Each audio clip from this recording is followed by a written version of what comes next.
Jadi teman-teman baca lagi ya. Sudah dijelaskan kan semua dokter kan?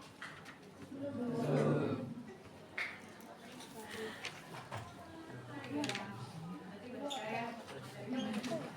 Dibaca.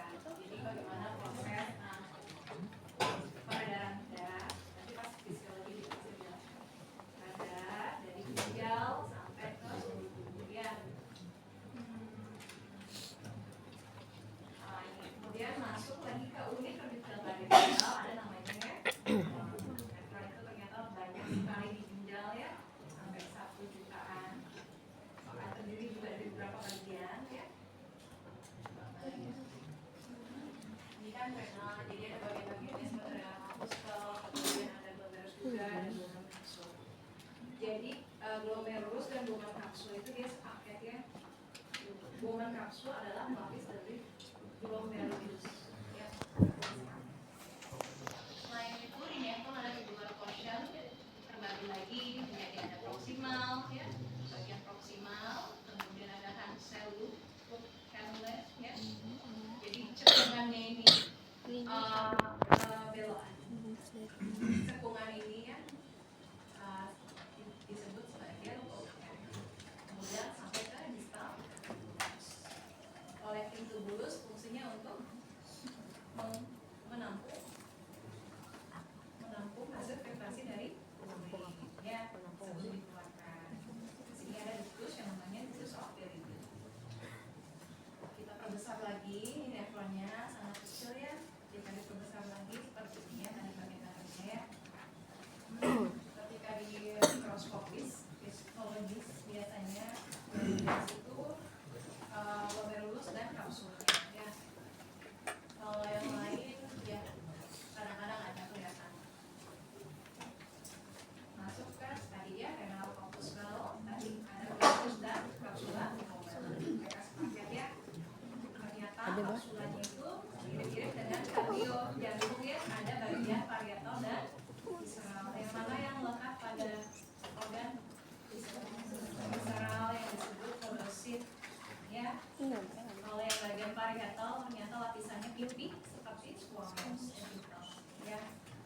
Kemudian ini bagian-bagiannya ya, boleh dilihat ini coronary pole-nya, ada vascular pole-nya dan makula endosa. Podositnya di daerah sini, podosit yang lekat pada glomerulus ya. Podosit ini parietalnya bagian bawah ya. Glomerulus sendiri tadi ya, glomerulus ada kapsulanya ya, kapsula glomerular, proximal tubulus.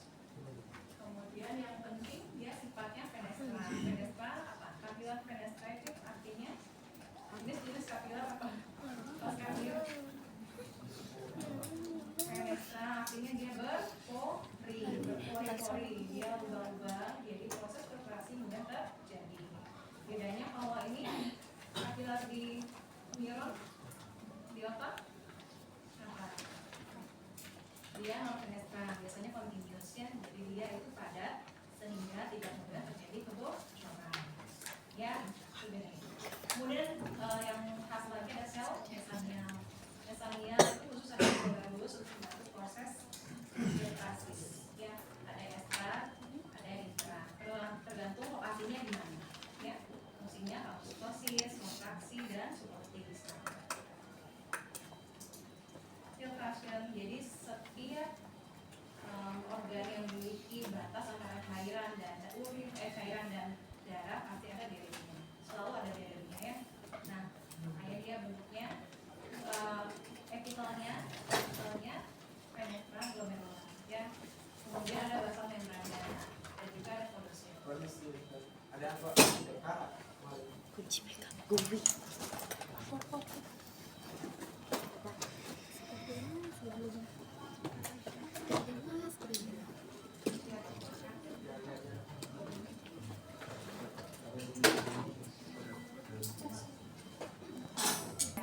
Tadi kita bahas parietal layer atau kapsula glomerulnya yang bagian parietal, terus ada di bagian visceral di podosit ya. Podosit ini yang nanti melindungi glomerulus ya sebelum terjadi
keluar dalam urin, berarti dia perlu dipertanyakan adanya kebawahan mungkin.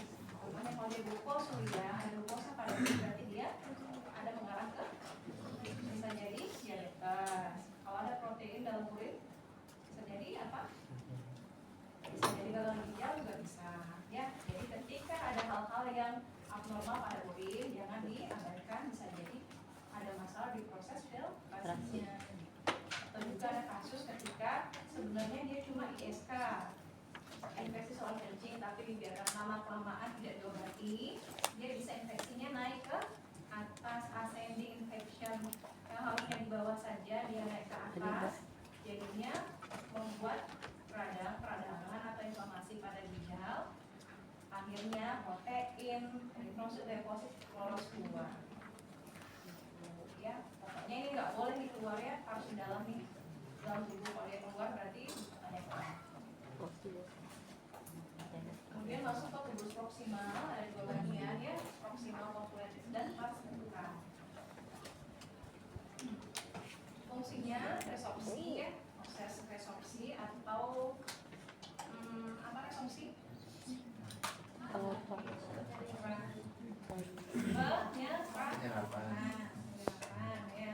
Penyerapan, disitulah mulai dipilah-pilah. Oh ternyata ini yang penting pada tubuh ya. Lapisannya apa? Hidroid, filingnya, filingnya ini yang membantu mengarahkan ke arah mana nanti urinnya diteruskan. Ya, ada proses lateral itu maksudnya dia bisa berperan pada proses di ujung-ujung. Bisa sampai ke tepi-tepi gitu loh fungsinya. Jadi dia lebih fleksibel. Ya, selain karena ada hidrofili juga ada proses lateral yang bisa terjadi. Jadi loop of Henle itu terbagi menjadi 3 bagian ya, ada yang thin, ada yang tebal juga ya. Ini contohnya yang thin, yang tipis ya. Yang tipis itu dia lapisannya squamous ya. Tadi di mana?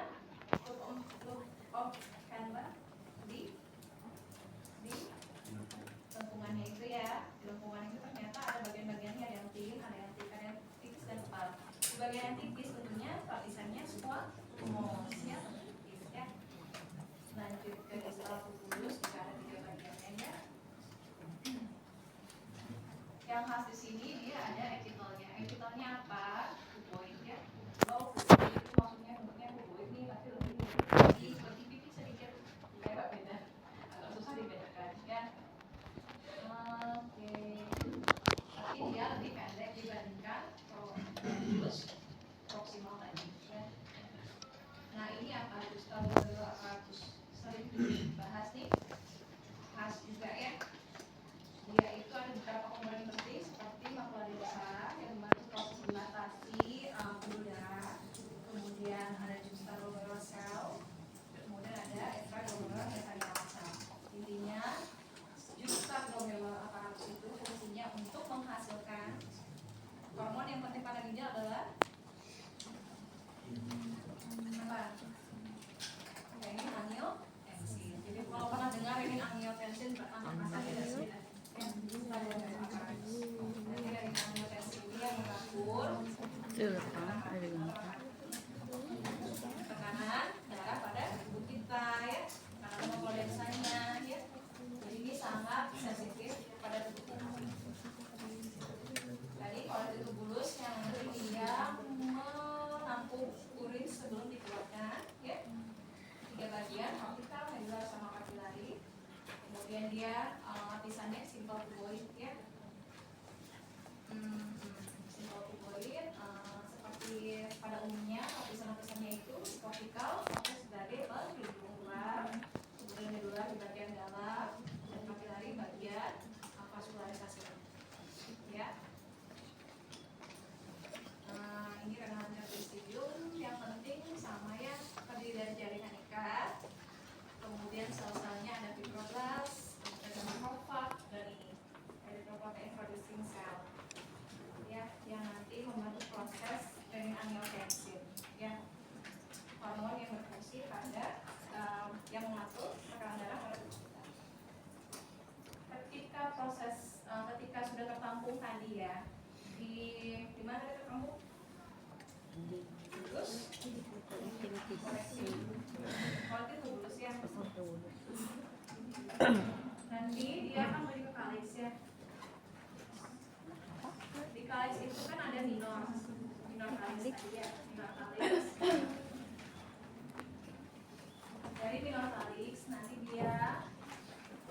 puringnya menuju ke mayor kalis. Ya, lihat gambarnya ya, dari minor ke mayor, kemudian nanti baru dikeluarkan ke cavis renalis, dari cavis renalis baru menuju keluar ke uretra, baru ke uretra. Itu ya, nanti lihat lagi. Jadi mulai dibaca ya, teman-teman mau baca. Ini adalah lokasi dan fungsi dari beberapa regio dari tubuh. Ya. Ureter itu tadi ya, yang ini nih, yang panjang ini ya. Dia ada bagian mukosa, muskular dan fibrosa. Mukosa ternyata apa? Apa nama lainnya ini transitional epithelium? Yang kemarin itu belajar. Ini udah nih ureter, berarti yang kemarin dipelajari ya. Transitional epithelium nama lainnya epithelium ya. Ureter, elastomia, kemudian ada daerah muskularis. Oke, ini adalah transitional muskularis di daerah sini ya. Dan bagian fibrosa atau bagian luarnya itu ya appendicia. Ya. Nah, kebayangkan ya, kebayang ya. Jadi ini loh mukosanya itu bagian luar nih. Mukosa ada transitional epithelium yang dari urothelium itu bergerak metropia masuk lagi ke daerah muskular ya. Keluar maksudnya kan dari daerah dalam nih keluar, kemudian bagian luarnya fibrosa atau adventitia. Ini mukosa, muskularis, adventitia bagian luar. Ya, ini khas ya, melalui ini akan keluar ya, urothelium, transitional epithelium. Bladder, kandung kemih. Di kandung kemih itu sama, hampir mirip ya lapisannya, ada lapisan mukosa, muskularis dan adventitia. Transisional juga ya, epitelnya transisional, kemudian ada submukosa, ada muskulus apa?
Udah ya, itu kan yang tadi ya. Sampai kemudian menuju ke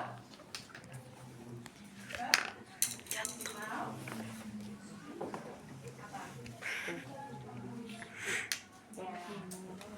Maksimal menuju ke ascending, lagi ke ascending, kemudian di daerah distal, kemudian lagi Alia maaf ya pakai tangan kiri.